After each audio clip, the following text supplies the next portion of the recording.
ए कली काल रे नाम होउछि सार से नाम ही साक्षात ईश्वर जेमिति ए कली जुग रे सरल आ सहज मार्ग होउछि श्रवण। जदि आमे नाम को भजन करूछंती नाम को श्रवण करूछंती ताहले आमे प्रभुंकर निश्चय निकटवर्ती हेई परिबा। कृष्णर नाम जे गुणंती अथवा श्रवण करंती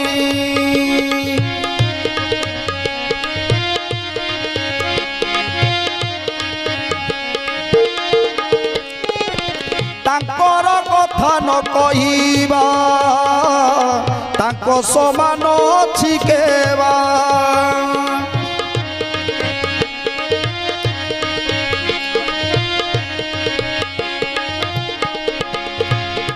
तेणु कृष्णकर नाम को जे श्रवण करंती जे कृष्णकर नाम को सदा सर्वदा गान करंती तांको ठारू बड़ भक्त आउ किए अछि।